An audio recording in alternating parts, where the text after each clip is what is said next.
Welcome to Deep Dive Discussion, where we explore the ideas, strategies, stories, and inspiration that truly matter.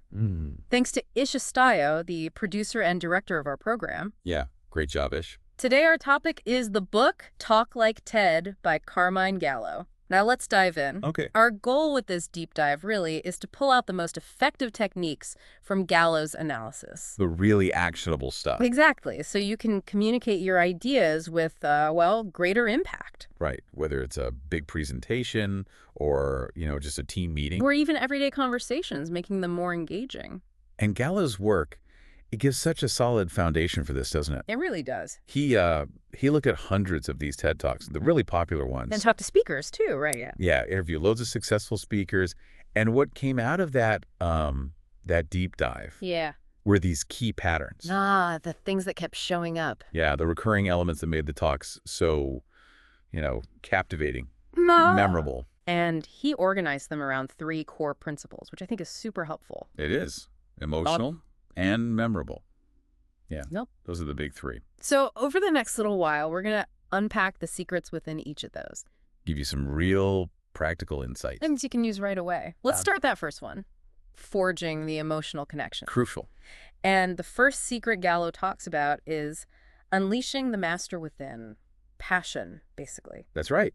And his point is so clear. Passion is just contagious. You can feel it, can't you? Totally. If you, the speaker, aren't genuinely invested, like really into your topic, it's going to be a massive uphill battle to get your audience to care. It just won't happen. So that authentic enthusiasm, it's like a magnet. Exactly. A powerful magnet for engagement. It pulls people in. Okay, so that makes sense conceptually, but how do we practically bring that passion out, especially if we're nervous or talking about something maybe a bit dry? Well, Gallo suggests this really good exercise. Connect what you're presenting back to your personal why. Your own reason for caring. Yeah. What genuinely motivates you about this? What parts actually excite you? Or, what's the thing about it that makes you completely lose track of time when you dig into it? Finding that spark. Finding it, yeah, and then figuring out how to communicate that genuine enthusiasm, not trying to fake some over-the-top excitement. Right, because people see through that. They do. Yeah. It's about sharing what really, truly animates you. That makes all the difference. Okay, I like that. Authenticity. So the second secret under emotional connection, mastering the art of storytelling. This feels huge. Oh, it is. Fundamental. Gallo really hammers home that stories, they forge emotional bonds in a way that just, data points or logical arguments often can't. It's how we're built, isn't it? Pretty much. Our brains are just wired for narrative. Stories make information relatable. And easier to remember, I find. Definitely easier to remember. Yeah. And ultimately, way more persuasive. Think about it. You always remember the concept better if someone told a good story around it, right? Yeah, totally. The anecdote sticks. So instead of just listing facts, right, we need to weave in actual narratives, compelling ones. Yeah. And he points to 3 main types that really work well. Okay, what are they? Personal stories are great. They build that immediate connection, show vulnerability. Makes sense. Then stories about other people. Lets the audience see different perspectives, Empathy. Exactly. And even, well-told brand success stories can work if they show the human impact. Okay. But what makes any story work, regardless of type? The key ingredients, he says, are relatable characters. Someone to root for. Yeah. Some kind of conflict or challenge that creates the tension. Keeps you listening. And then, finally, a resolution. Gives that sense of closure, maybe a lesson learned. So you're taking the listener on a little journey, an emotional one. Precisely. How do we actually do this in a presentation, practically speaking? Well, try structuring your talk around maybe 3 to 5 key stories. Not just random anecdotes, but ones that support the main points. Exactly. They need to serve the message. Don't just tack them on. And think about the pacing, the details you choose to include. To bring it alive. Yeah, make it vivid. And consider the emotional arc you want. Then just practice telling them. Even to a friend. Get comfortable. Good advice. Okay, third secret in the emotional pillar. Have a conversation. Sounds simple. Maybe too simple. Yeah, there's definitely more to it. The core idea is cultivating a delivery style that feels natural. Authentic. Yeah, conversational, even if you're talking to hundreds of people. Like you're talking with them, not at them. Exactly that. It builds trust, makes you more relatable. People just respond better to that. I know, I definitely switch off if someone sounds like they're reading or just totally over-rehearsed. Well, me too. It creates this invisible wall, doesn't it? Yeah. Over-rehearsal can really make the delivery feel stilted, Yeah. impersonal. And Gallo stresses how important nonverbal stuff is here. Body language, eye contact. All of it. And vocal variety, too. That's what helps create that conversational feel. It's not just the words. So how do you find that sweet spot? Prepared enough, but still sounding spontaneous. Practice. Lots of practice. Yeah. But the aim isn't word-for-word memorization. Oh. No, it's about internalizing the core message, the key points, the flow. So you know it inside out. Right. Then use natural language, how you'd actually talk. Bring in that vocal variety, pitch, pace, volume changes. Keep it interesting. Yeah. And don't fear the pause. Use pauses for emphasis. Let things sink in. Gallo even suggests practicing by imagining you're just chatting with a friend. That's a great mental model. Yeah. Okay, so we've covered the emotional side. Let's shift gears to the second principle, novelty and engagement. Right. Keeping things fresh. And the first secret here is teach something new. This taps right into our basic human curiosity, doesn't it?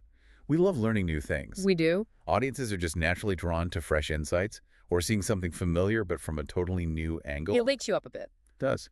Novelty grabs attention. And Gallo makes this interesting point.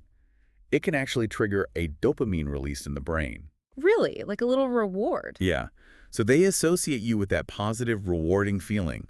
Makes them see you as a valuable resource. So it's our job to spark that aha moment. Exactly. Think about how you can frame familiar stuff in an unexpected way. Challenge assumptions. Yeah. Or offer really practical takeaways they just haven't thought of before. Surprise them, basically. Give them value. I like that. Injecting surprise and discovery. Okay, next under novelty, deliver jaw-dropping moments. Sounds dramatic. It can be. These are the really memorable bits, the high points, often emotionally charged. The parts that stick. Yeah, they become the anchors for your whole presentation, the things people remember long after you're done. Like what? Give me an example. Could be a really impactful demo, or maybe a surprising statistic revealed in a really compelling way, Uh-huh. or just a particularly powerful, vivid story that hits hard. So these are the moments people talk about afterward. That's often the case, yeah. Gallo notes these are the bits that get shared, retold. They leave that lasting imprint. Okay, so how do we engineer these moments without them feeling like forced or cheesy? They absolutely need to be planned strategically. Don't just throw something shocking in. Aim for maybe one significant standout moment. Just one. At least one, yeah. Maybe use a visual aid or a prop for a reveal. Build the suspense. Build towards an emotional peak, maybe in your data or your story.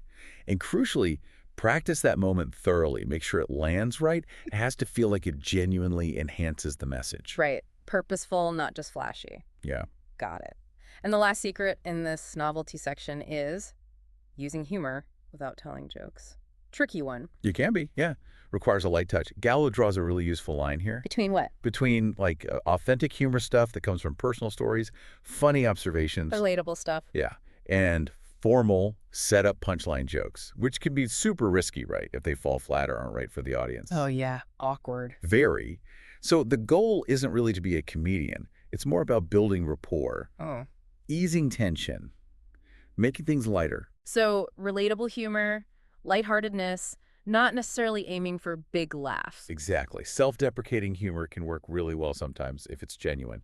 Shows humility. Okay. So think about sharing relatable, maybe slightly amusing experiences tied to your topic, or use lighthearted analogies to explain something complex. And timing matters here too, I feel. Oh, absolutely. Like any Yeah. delivery element, timing is key for humor. Makes sense. Okay, we've done emotional connection, we've done novelty. Let's hit the final principle, memorability and authenticity. Bringing it home. And the first secret here is probably the most famous one. Stick to the 18-minute rule. Ah, yes, the TED signature. And Gallo explains it's not just some random number. No. No, it's based on cognitive research Yeah. about attention spans, how much new information we can really absorb effectively. So shorter talks actually force clarity. They do. They Yeah. compel you to be incredibly focused, concise, ruthless even, in getting to the core message. So it's not just about saving time, it's about maximizing the audience's ability to actually get it. Precisely. Yeah. And interestingly, making something powerful and brief often takes more preparation, not less. You have to cut everything non-essential. Everything. Gallo suggests maybe structuring your talk into 3 main sections. Uh-huh. helps focus. Uh-huh. And even planning little attention reset moments, maybe every 10 minutes or so. A quick story, a question, something to re-engage them. And practice the timing religiously. Oh, yeah. Got to know exactly how long each part takes. That definitely reframes the 18-minute thing. Okay, next secret.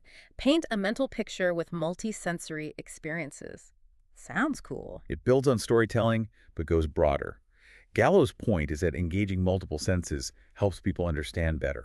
And remember more. Significantly more, yeah. Our brains are incredibly visual. We process images so efficiently. Right? So when you combine strong visuals with other sensory details maybe evoked through your language, Yeah. you create much stronger memory pathways. So we're not just talking about PowerPoint slides here. Oh, definitely not just slides with bullet points. Please think high-quality, simple visuals that directly reinforce the message. Complement, don't distract. Exactly. Maybe use a meaningful prop if it helps make a point tangible. Okay. Develop really vivid metaphors and analogies, ones that create strong mental images. And use descriptive language. Yes.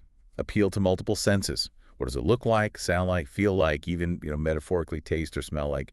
Make it immersive. I can see how that would make a message much stickier. Wow. Okay, final secret, number 9. Stay in your lane. I like this one. Me too. It's all about authenticity. Being yourself. Yeah. Authenticity is just critical for building that genuine connection, that credibility.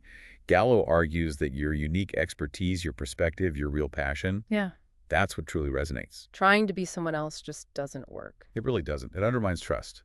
People can usually tell when someone's not being genuine. So instead of trying to copy some famous speaker, Lean into what makes you, you. Speak from your own experience, your knowledge. share your own struggles even. Absolutely. Your own lessons learned. Develop a style that feels comfortable and natural for you. Don't try to mimic. And it's okay not to know everything. Totally. Huh? Acknowledge your limits. Your unique viewpoint, your authentic self, that's your greatest asset as a speaker. That's a powerful takeaway. And ultimately, as Gallo sums it up, giving these extraordinary presentations, Yeah. it's not about some magical innate talent. Yeah. No. It's about understanding these techniques, which are learnable, and applying them intentionally. All fueled by that genuine passion we talked about at the start. Exactly. That's the engine. So it really comes back to those 3 big ideas, doesn't it? Emotional connection Novelty, and memorability. Get those right authentically, and you're well on your way. which leads to a final thought for you, listening in. Yeah, think about these 9 secrets we've unpacked. Which ones really hit home for you right now? Where are your current communication challenges? And maybe, what's just one small, concrete step you could take? Maybe even today. To start incorporating one of these ideas into your next talk or presentation. Or even just a conversation where you really want your ideas to land. How can these principles elevate how you communicate every day? Something to think about. Definitely. Thanks for listening. Grab Ysh Estayo's latest book on Amazon. Need business consulting, artificial intelligence, book writing and publishing? Ysh has your back. Contact Ysh Estayo or leave a comment. Until next time, keep diving deep.